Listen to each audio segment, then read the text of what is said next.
Whereas other prophets and messengers were sent to their people primarily.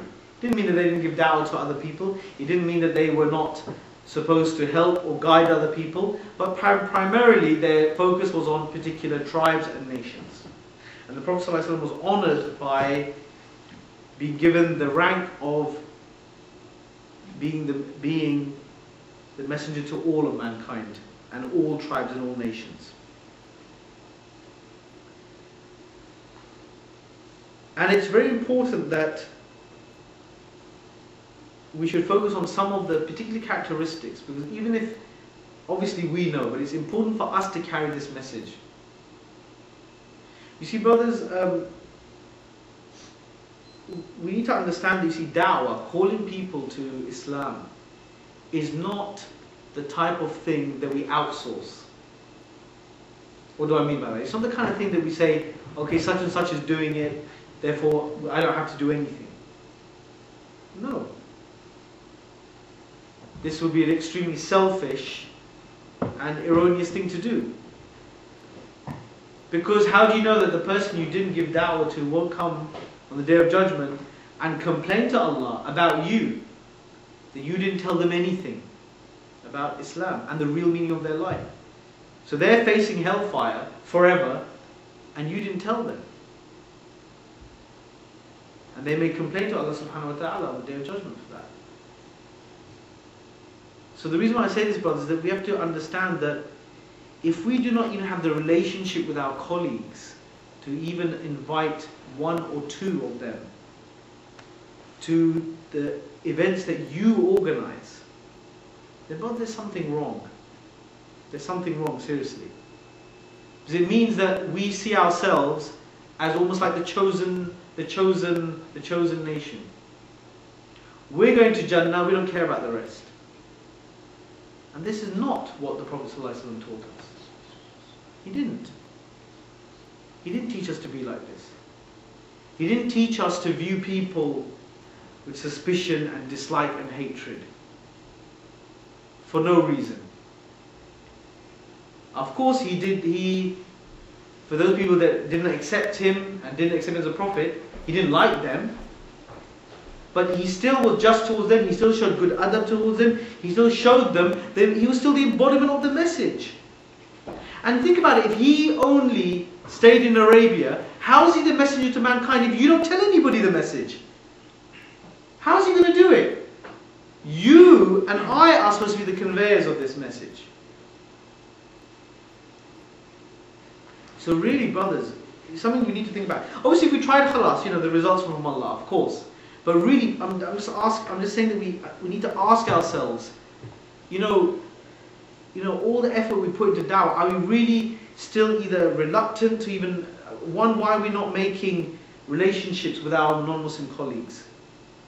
We should do it for the sake of Allah subhanahu wa ta'ala. I mean, the reason why we're brothers and we have this brotherhood is for the sake of Allah subhanahu wa ta'ala after all. So you do it for that. Why don't you do it with your non-Muslim colleagues?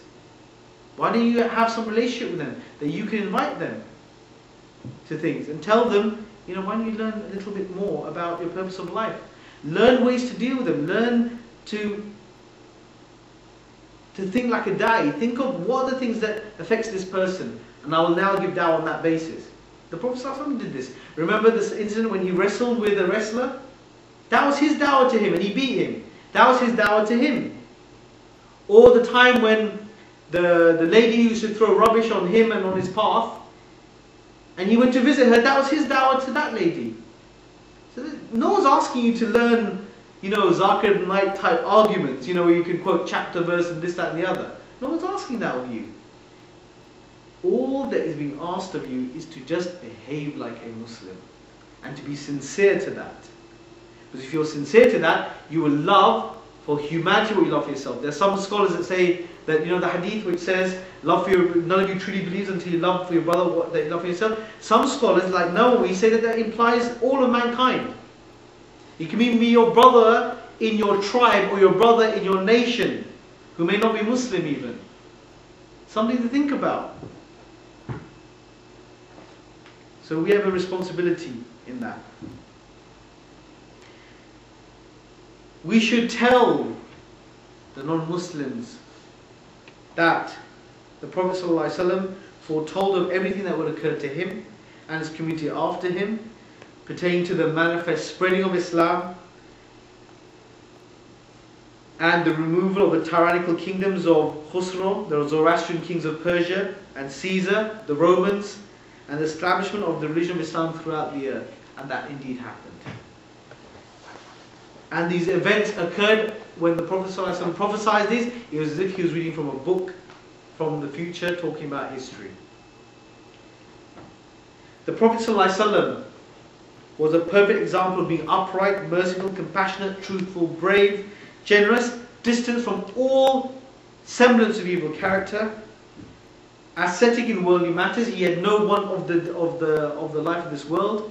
Even though he had power to do anything, he still, sallallahu alaihi wasallam, slept on a reed mat, which would make marks in his blessed back, sallallahu alaihi wasallam, which would make Umar, a man like Umar radiallahu anhu, just cry, thinking, you know, how come this noble man lived such a humble life?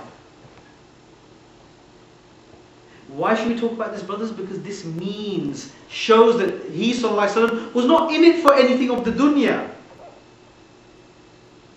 Because remember, he was offered it. He was offered this by the Quraysh. The Quraysh said, look, you're causing too much trouble. What do you want? If you want to be king over us, we'll make you a king. If you're sick, we'll send you the best doctors. If you want women, we'll marry you to the most beautiful women of the Quraysh. If you want money, we'll give you all our money. You know, what do you want? Just take it. Stop what you're doing. He said, no, I will not stop this da'wah. I will not stop this call to the belief and worship of one Lord.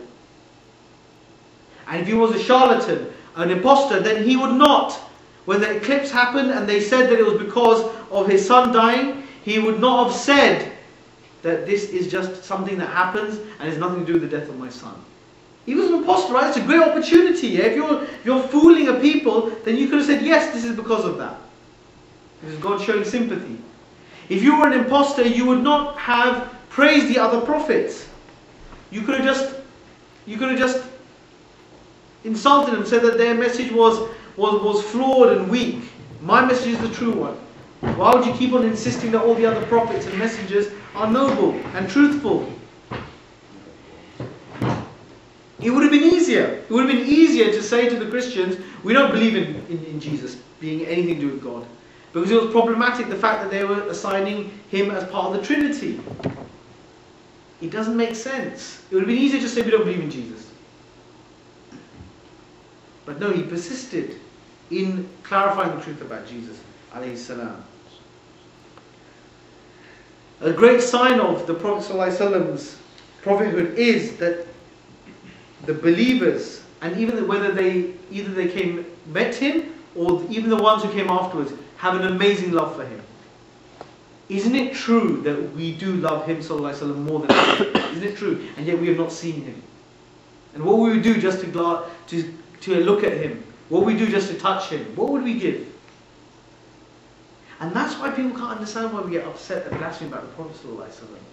Because they don't realize that this is a miracle. Our love for him sallallahu alaihi wasallam is unparalleled.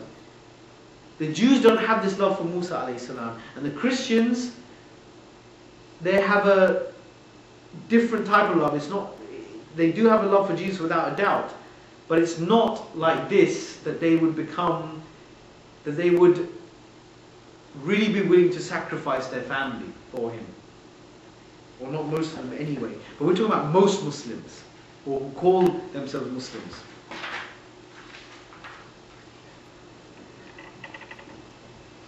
And remember also that he sallallahu alaihi wasallam is the most recorded person in history. You will not find any personality being recorded in history like he sallallahu alaihi wasallam. And even Michael Hart acknowledged, and you probably know this, as the most influential person in history.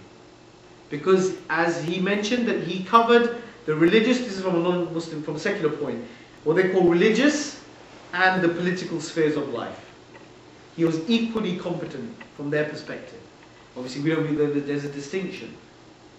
But non-Muslim observers had to acknowledge this. And there's never been a man on earth who is followed in all his doings by his nation.